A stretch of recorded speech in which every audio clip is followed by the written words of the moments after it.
usab mga angkolog ganti, tugutin sab ganin nyo na mga ina sa tagkatahuran ini mga oras ha.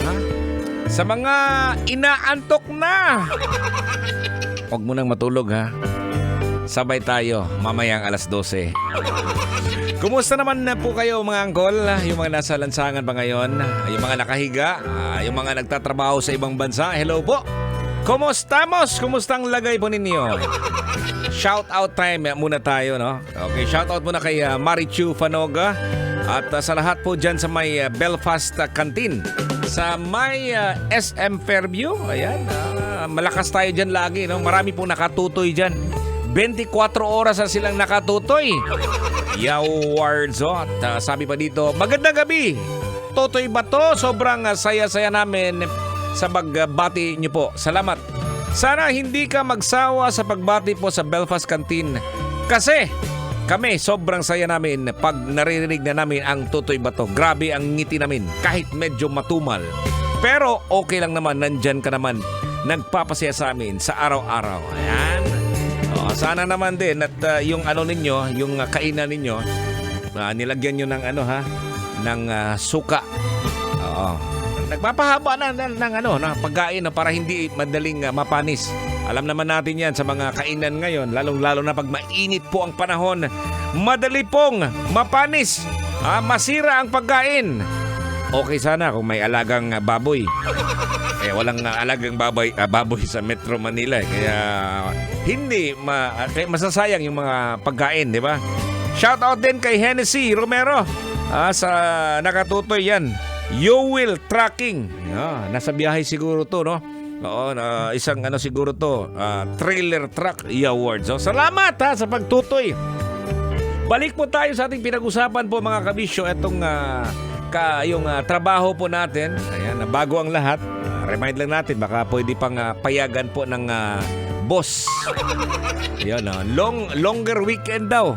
Dahil nga, holiday. Grabe, ang haba ng ano, no? Pero siguro, wala na sigurong maglilib eh. One na idiot, one na makuot. Pambihira. Ito pa mga kabisyo. Sobrang init po ng panahon. Mas gugustuhin pa natin. Nasa loob po tayo ng opisina. Para hindi mapaslot ang kigol. Oo, grabe ang init. Pag nagliliwaliw naman kayo, mangito ang inyong kigol. Imagine mo yung heat index, no? 44 degrees Celsius. Marami na ng mga paaralan, no? Na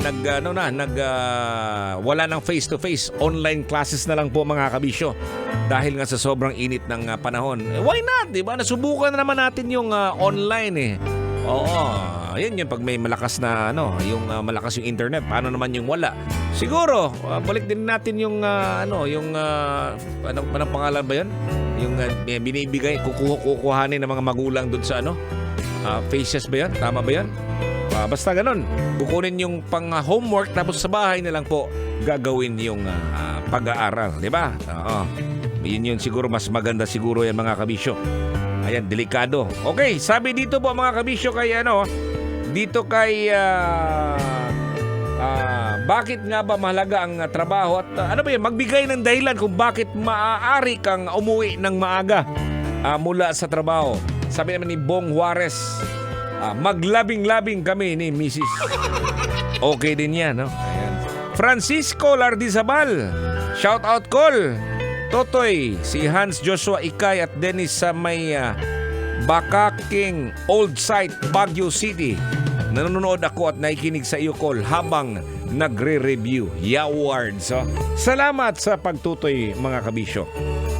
Ayun nga mga kabisyo, napaka-importante po yung trabaho po. No? Mahalaga po yan sa atin kasi yan yung pagkakaroon po ng trabaho ay nagbibigay sa atin ng pagkakataon na parang maging produktibo po tayo. At siyempre, kung isa sa mga gusto mo ding mangyari, yung makatulong ka.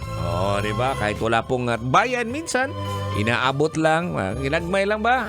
So, sa pamamagitan siguro ng trabaho, abay, nakakatulong ka naman sa mga kabisyo po natin na nangangailangan po ng tulong. Di ba? So, yun lang ang ating masasabi mga kabisyo. At ito panghuli po natin, no? I-summarize po natin mga kabisyo, no? Ang trabaho ay hindi lamang yan nagbibigay ng financial stability po mga kabisyo, no? Pati na rin yan sa inyong dignidad siguro, opportunity at pag-unlad po. At syempre, nakakatulong po yan sa ating komunidad po mga kabisyo. So hindi lang puro pera yung iniisip natin. At least kung hindi pera, nakakatulong ka naman sa ating ibang mga kabisyo na nangangailangan ng tulong. Okay, no, hanggang sa muli po. Ako pa rin ang inyong pambansang kigol. Ako ang inyong Uncle Totoy. Ayan, namulusi sa imong kigol. Ayan, dito lang yan gabi-gabi, no? 9 p.m. hanggang 12 midnight sa 90.7 Love Radio. Later on, 5 a.m.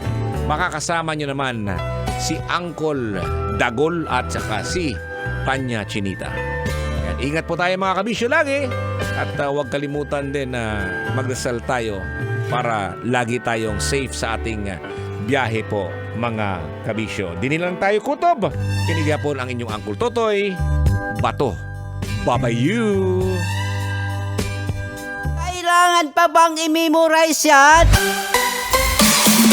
Love Radio. Basic!